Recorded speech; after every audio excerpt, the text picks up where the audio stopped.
you to all of you for coming. Thank you, President Perez, for the second very, very extraordinary conference. These discussions have gotten richer and richer to JPPI on joining the subjects that we, both as people and as issues, that we've been discussing and now want to discuss with you, and to see if we can answer the questions the moderator posed provocatively. I'm actually not going to try to answer many of the specifics of it because it would reinforce the sense of division where I think we lose a lot of what is actually happening, the continuity, the depth of support across the two countries.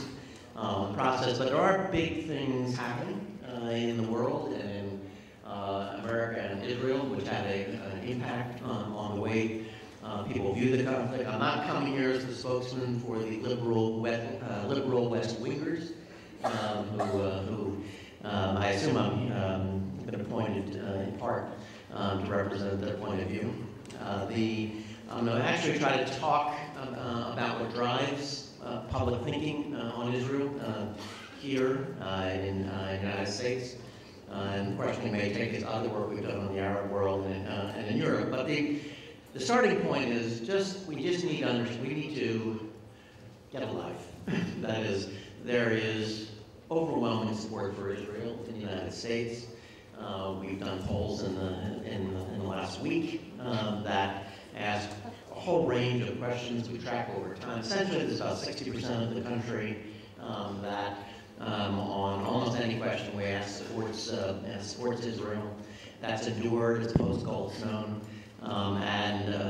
We've actually moved to a plateau that's higher.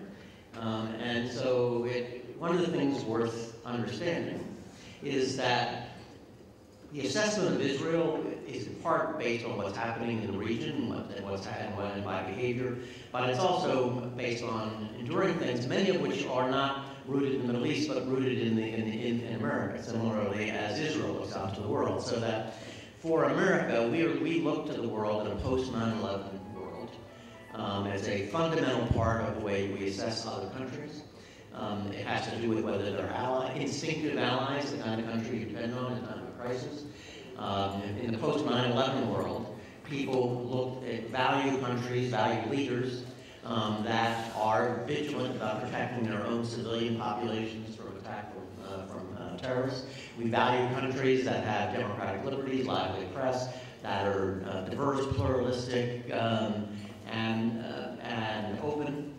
And we look to those kinds of countries, and that is a critical piece of the way people respond. In Europe, I've been writing about, and we've been studying the Israel project, we've been looking at the change in the way Europe looks at the Middle East conflict. It used to be a colonial settlers versus a victimized Palestinian population. It's now much more an extremism, moderation framework, as people look at the Middle East through what's happening in their own countries, particularly with Muslim populations and terrorist threats, and so that the view of Israel has actually improved across most of Europe. Now, there are events that impact things, but the trend, Britain is different, but the trend across Europe has actually been disengagement from the conflict, no longer romanticize the Palestinians in the conflict, more understanding of Iran as a threat. But it's driven by what's going on in the consciousness and what's going on in the internal social formation within those countries. In the U.S., post-9/11 is what matters, so that when we ask questions about Gaza, when we ask questions about Lebanon, support for Israel went up in the U.S. with the Lebanon conflict, and it's never going back down to the levels it was before, because they viewed Israel defending its own population against a fundamentalist threat, firing rockets into civilian populations, and the same thing is true of Gaza. We've asked the question in the last week, post-Goldstone. Actually, we've done 2 successive surveys post-Goldstone to look at it. By 2-to-1, Americans disagree with its findings and disagree with the overall argument. They view Gaza as a defensive war, and that's the context in which people are evaluating the U.S. position. So as we think about what's happening in tensions between Prime Minister and President, there's something much more enduring. Everybody understands how important this relationship is. It's based on many There are deep things that's grounded in U.S. society, America's position in the world, and not much here is going to change it. So that's the start point. The second, though, is what's happening in terms of U.S. domestic politics. We've seen an earthquake of political changes in 2006 and 2008 that brought Barack Obama to the presidency, but the mistake would be, if we're going to understand this relationship, the mistake would be to focus on President Obama. The political realignment that took place in 2006 that gave the Democrats control of the Congress was simply replicated in 2008. It was almost nothing different. Within a point in terms of the vote in 2006, 8-point Democratic margin in 2006, 7-point in 2008, same group alignments.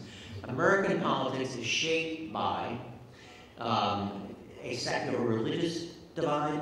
It's shaped by views of the outside world, whether we are involved in a multilateral way or a more go it alone way. There's differences on use of force.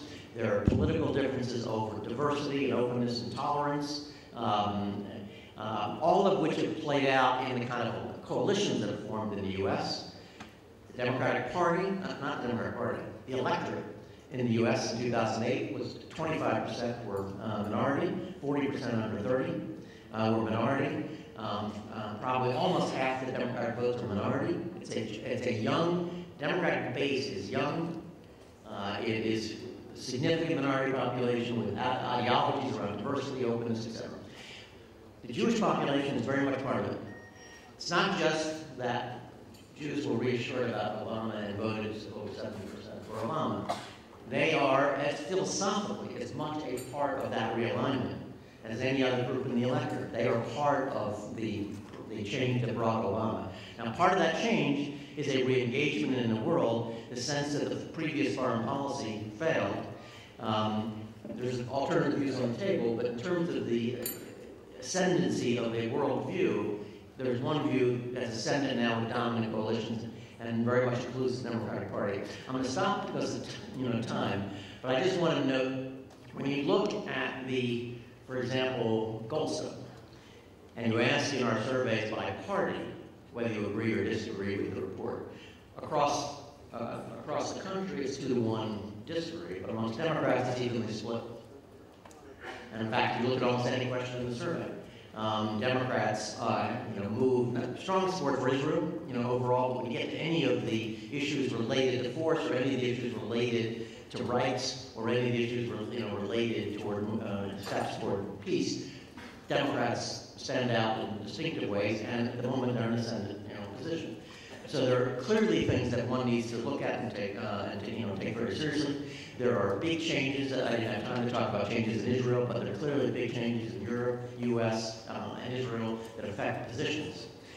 Bottom line is that the alliance is grounded in real things, its interests, it's grounded in values, it's grounded in deep support on both sides. I think all this stuff is tactical. I would even talk about the honeymoon. We look with longing on the honeymoon, and I apologize for being tagged. We look at the honeymoon of the Bush, but it was a honeymoon that lasted the entire administration that produced neither peace, neither economic activity in the territories and lifting of barriers, nor did it stop Iran from accelerating its efforts toward nuclear weapons. So sometimes honeymoons may not be the best way to get there. Thank you.